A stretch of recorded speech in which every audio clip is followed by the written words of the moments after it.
Okay, now we will start from question number 16. In question number 16, they are saying that diagram shows a person keeping warm while water in a metal kettle boils over a wood fire. So there is a metal kettle you can see, and the water is boiling and the fire is emitting the radiation. Now in this question, they are saying which thermal energy transfers are taking place in this situation. So देखिए बेटा, you can see the fire is emitting the infrared IR radiation.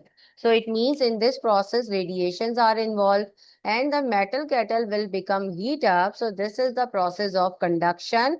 All right. So it means that the conduction process is involved and the water in the metal kettle is boiling. So it means that in the water convection process is taking place.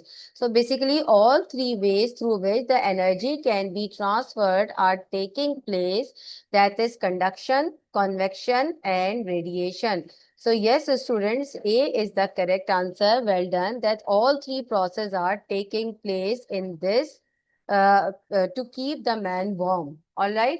Now I'm moving towards the next part. Next question, question number 17, which is related to waves. And this question is very easy, students. The diagram shows a wave. Which letter represents the amplitude and which letter represents the wavelength? So देखिए बेटा, amplitude means height of a wave.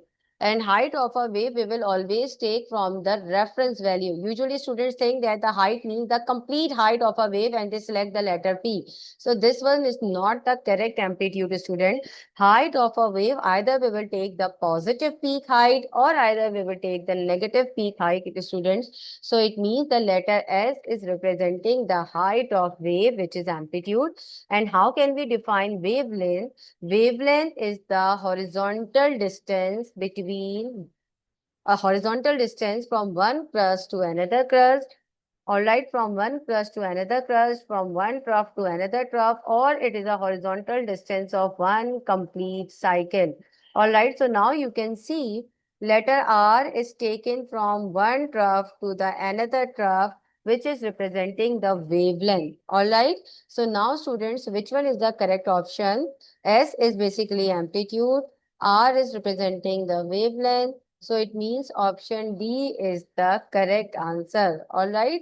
Option D is the correct answer. Now look at the question number 18. In question number 18, they are saying which statement about the image of an object formed in a plane mirror is correct. So they are talking about the plane mirror and I discussed the 5 properties of plane mirror with you. That mirror always forms same size image. All right.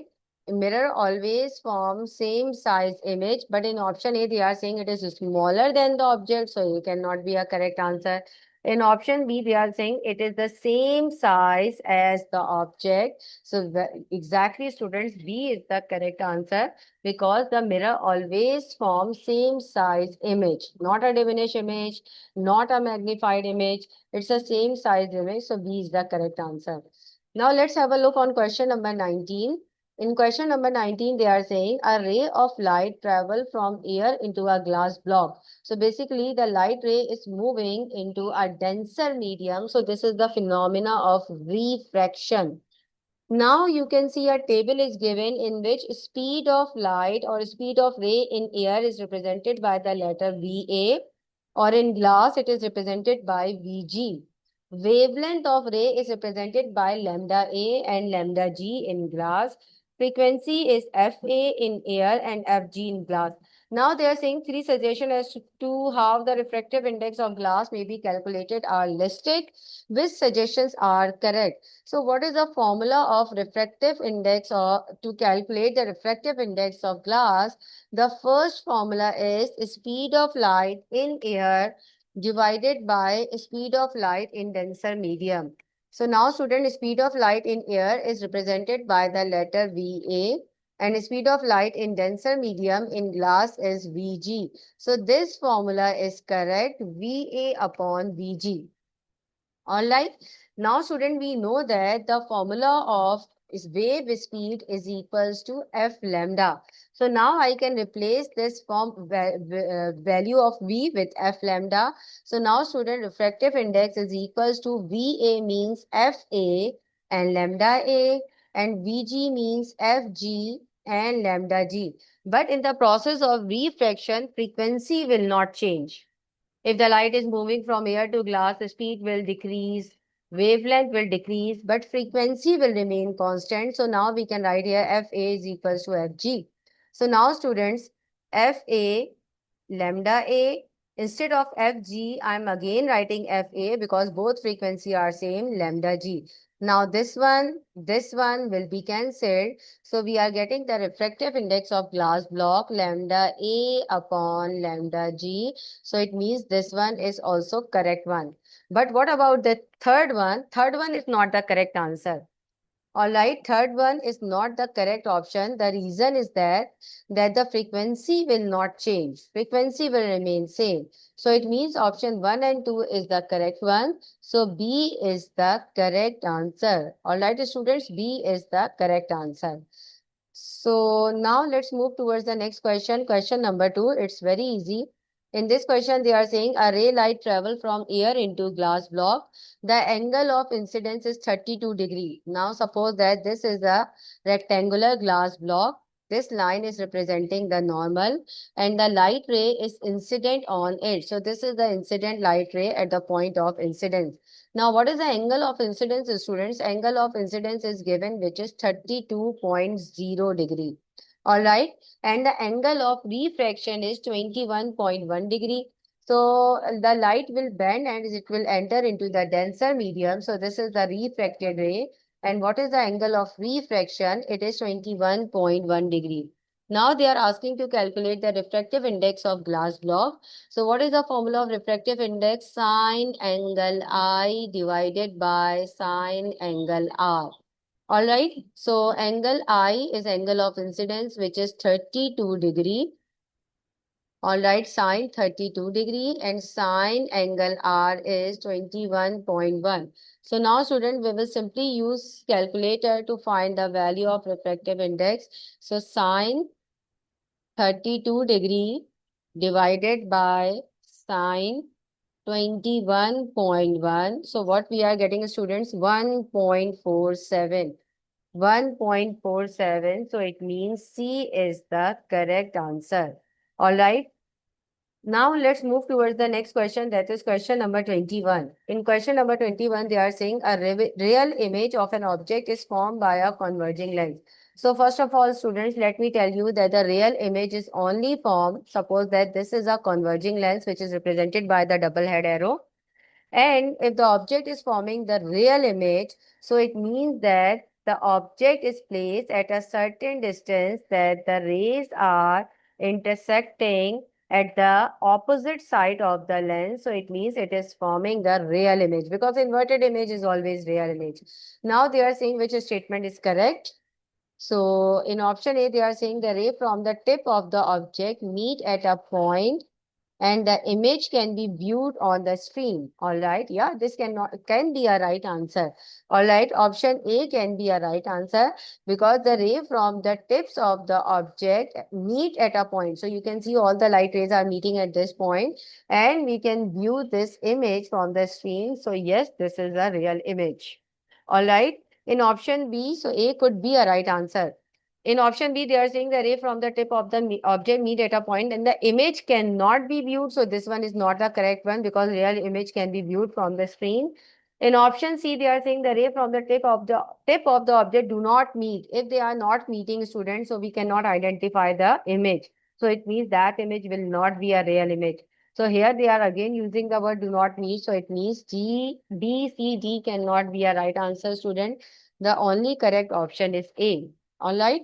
Now let's have a look on question number 22. In question number 22, they are saying intruder alarms, mobile phones, and security scanners are practical uses of electromagnetic radiation. Obviously, in alarms, we use infrared radiation. In mobile phone, we use radio waves. In security scanners, we use X-rays. All right. Now they are saying which list places the device in the correct order of increasing wavelength. Increasing wavelength, we have to start from smaller, then we have to move with a greater one.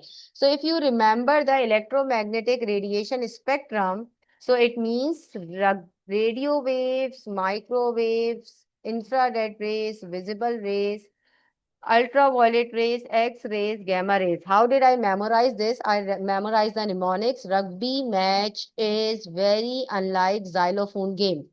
I'm repeating, rugby match is very unlike xylophone game. So I memorized this mnemonics. So first one is representing radio wave, but radio waves has the longest wavelength. Like if I will move from right to left, so the wavelength is increasing. And if I compare the radio waves, infrared rays, and X-rays. So it means the X-rays will have a shortest wavelength. So first of all, we will have the security scanners because they are using the X-rays. Then we will have the infrared radiation, greater wavelength. So we will have the intruder alarms.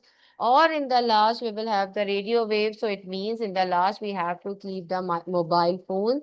So it means, students, C is the correct answer. All right, C is the correct answer. All right, students. Okay, now I'm moving towards the next question, that is question number 23. In question number 23, which is related to the general properties of wave, a student want to explain why the sound from a train get louder when it is closer. So louder is the property of a sound. So it is related to sound chapter, not a general properties of wave. This chapter is related to sound. So louder means greater amplitude. If the sound is becoming louder, so the sound will have greater amplitude. What is a type of wave? So but let me tell you, students, sound waves are longitudinal waves. I'm repeating, students, sound waves are longitudinal waves. So answer can be A or B. And if the sound become louder, so its amplitude is increasing. So it means the students B is the correct answer. All right, B is the correct answer. Any confusion, students? Now, look at the question number 24. In question number 24, they are saying that diagram shows four different sound waves are represented by an oscilloscope. The scales are the same in all the diagram. Which sound has the lowest pitch? So pitch is the property of a sound which is associated with frequency. And frequency means number of cycles. Number of cycles. So lowest pitch means less number of cycles. So now you can see in option A, one thrust and one trough will make one cycle, second cycle and third cycle. So there are three cycles. Then one thrust and one trough will make one cycle and half 1.5 cycles. There are two cycles and 1, 2, 3, 4. So there are four cycles. So you can see the option B is the only option which is showing the lowest number of cycles. It means lowest frequency and lowest pitch. So B is the correct answer. All right, students. Now let's move towards the question number 25. In question number 25, which is related to magnetism, in this question they are saying a soft iron bar is not magnetized. It is held close to the north pole of a magnet and then to the south pole of the magnet. What will be the result? So if the soft iron bar is not magnetized, obviously soft iron bar means it will behave as a temporary magnet. It's a temporary magnet. So let me draw a magnet here. It's a north pole and south pole. So what we are doing, we are placing the soft iron bar close to the north pole. So when the soft iron bar is placed close to the north pole, so the facing pole will become south, so there will be force of attraction. And now if I will keep the iron bar near the south pole, so again students, this pole will become north. Okay, because of the force of attraction between the opposite poles, because it is not magnetized. All right, so it means students, A is the correct answer. Okay, A is the correct answer. All right, students, did you understand these questions, students?